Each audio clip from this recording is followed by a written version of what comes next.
May mga lugar sa mundong ito kung saan tahimik na gumagalaw ang buhay. Kung saan magsisimula ang mga umaga na banayad na liwanag ng pagsikat ng araw na umabot sa mga bukas ng mga bukid. Kung saan ang tanging tunog ay mga ibong sumasarubong sa isang bagong araw. Kung saan ang simoy ng hangin ay sumasayaw sa tubig.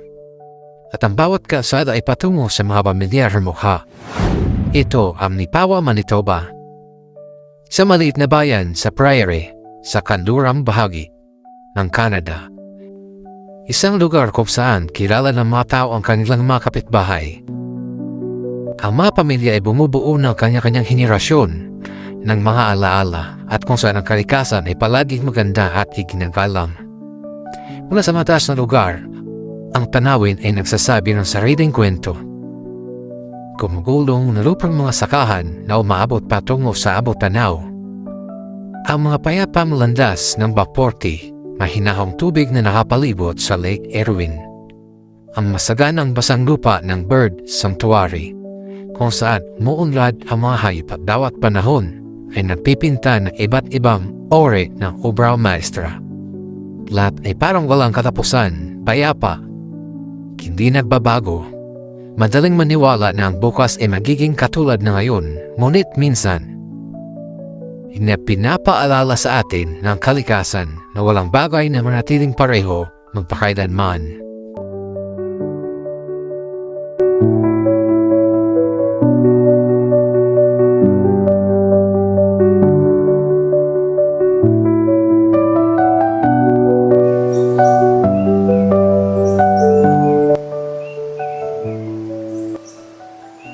Nagsimula ang umaga tulad ng marami pang iba. Naghanda ang mga tao para sa trabaho. Naghanda ang mga bata para sa paralan. Nagbukas ang mga negosyo. Nagtimpla ng kape. Napuno ang sasakyan ng mga sakali. Nagpatuloy ang buhay gaya ng dati. Ilang araw ring bumuhos ang ulan. Sa una, walang masyadong nag-iisip tungkol dito. Bahagi ng buhay sa prairie ang ulan. Tinanggap ito ng mga magsasaka. Kailangan ito ng mga hardin. Lagi itong dinadala ng mga ilog. Pero ang ulan na ito, iba ang pakiramdam. Nagtagal ito ilang oras. Tumanggi na ang mga ulap na umalis. Nananatili ang mga abo, ang langit. Gayunpaman, hindi na kayang sumipsip ng lupa ang mga tubig.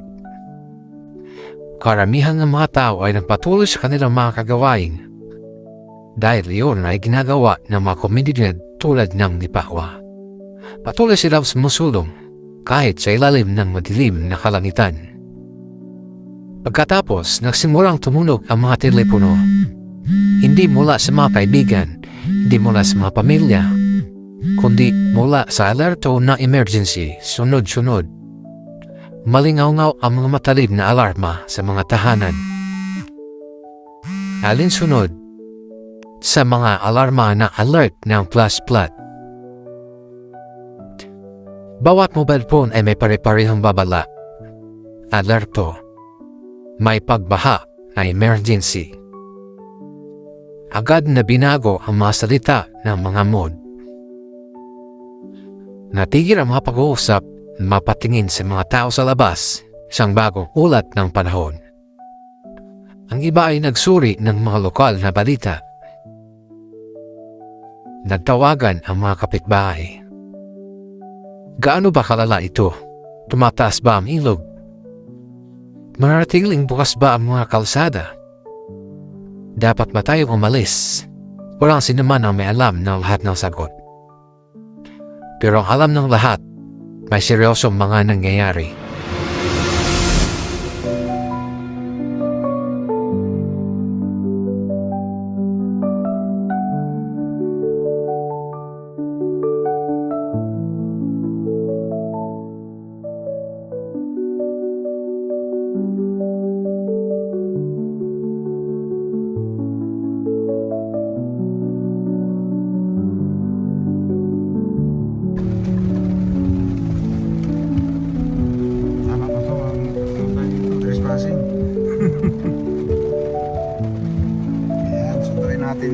Jamos. Sana yun? Takbo, takbo. Ay, wala. Ayun. Dilim. Yun, sumabay pa ang lakas ng Tumaas ang ulan, naipon ang tubig sa mga lugar na hindi na nangyayari doon. Umapo ang mga kanal sa tabi ng mga kalsada. Nawala ang mga bukid sa ilalim ng malawaking dawa ng tubig. Ang mga sapa ay naging mga ilog, ang mga ilog naging mga mas malakas. Patuloy na tumataas ang ilog sa White Mud River. Parang palakas ang agos sa bawat oras. Nagdala ng sanga ng mga tubig, mga debris, o bahagi ng mga baybayin, at patuloy na agos dito sa isang puwersang humihingi ng isang respeto.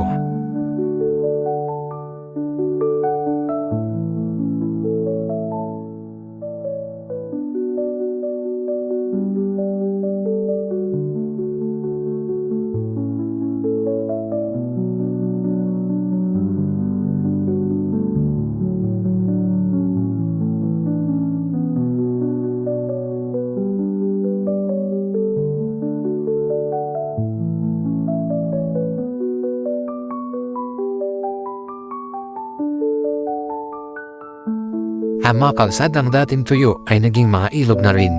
Ang tubig ay umabot sa mga intersection. Umagar ang mga sasakyan, ilan ay lumilingon kung saan makadaan. Ang iba ay maingat na naglalakbay sa mga binabahang kalye. Ang bawat ruta ay tingla hindi tiyak.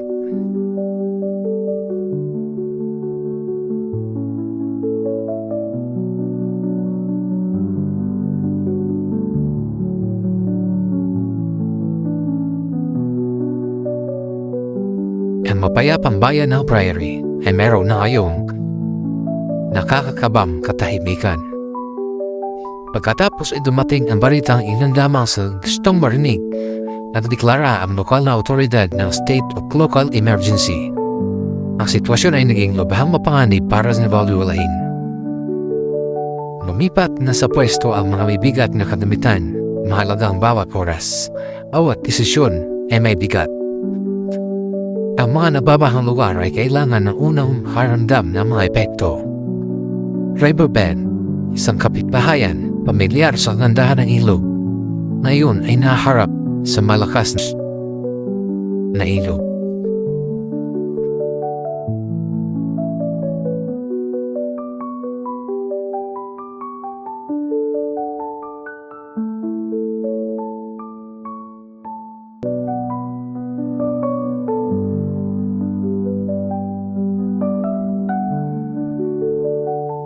Ang mga bawat daanan ng sasakyan ay naging mga sapa. Ang ilang mga silong na puno ay nasira. Walang magawa at pinapanood ng marsyadente ang iba at unti-unting lumalapit na ang tubig. Lahat ng iba pa, kailangang maghintay. Pag-alis ng bahay hindi kailanman madali. Lalo na kung hindi mo alam kung ano ang hihintay sa iyong pagbabalik.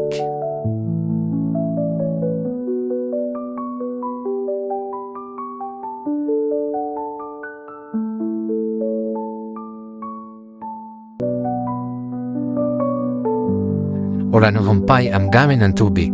Ang dating isang mapayapang ilog ay naging sentro na ng isang nagaganap na emergency. Iba na ang kwento ng kalikasan. Isang kwento na ayaw maranasan ng ninuman. Sa kabila ng kandurang Manitoba, patuloy na lumalala ang sitwasyon. Hindi nag-iisang Nipawa. Patuloy na tumataas ang tubig sa mga komunidad, araw-araw na lumalawak ang mga pagsasara ng kalsada. Nawala ang highway sa ilalim ng tubig baha. Patuloy na minomonitor ang mga tulay. Naglakbay ang mga emergency crew mula isang bayan patungo sa isa pa. Ang epekto ay umabot sa buong rehiyon. Ang komunidad ng Brandon at Mendoza at ilang kalapit na munisipalidad ay nakaranas ng pagbaha dito sa Winnipeg. Marami ang nagdeklara ng lokal na estado ng emergency sa nagbabantang pagtaas ng tubig at mga tahanan. Hindi ito kwento ng isang bayan lamang. Ito ay naging kwento ng Kanloram, Manitoba, isang kwentong binahagi ng libo-libo.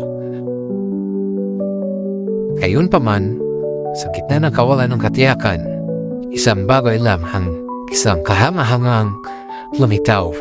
Hindi sa panahon, hindi sa mga tao. Mga kapitbahay na tumulong sa mga kapitbahay. Mga taga-tugon ng emergency na nagtatrabaho ng walang pahinga. Bombero, polisya, pampublikong gawain, medikal, mga voluntaryo. Lahat ay nagbahagi ng iisang layunin, ang protektuhan ang komunidad. Suporta sa isa't isa. Huwag kailanman iwan ang sinuman dahil sa balit na bayan, ang komunidad ay higit pa sa isang salita, kundi sa isang nagiging aksyon.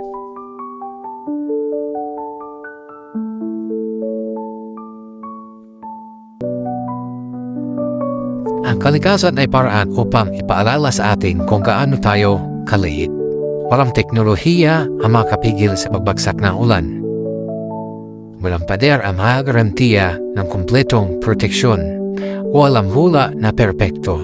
Minsan, ang magagawa na lang natin ay ang magsama-sama, maghintay, umasa at patuloy na magtulungan. Sa kalaunan ay nagsimula bumupa ang ulan, hindi biglaan. Hindi kapansin-pansin, hindi unti-unti. Sa wakas, nagsimulang dahan-dahan na nawala ang tubig.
Nitawa, Canlorang, Manitoba, Canada, isang lugar na sinubukan ng tubig.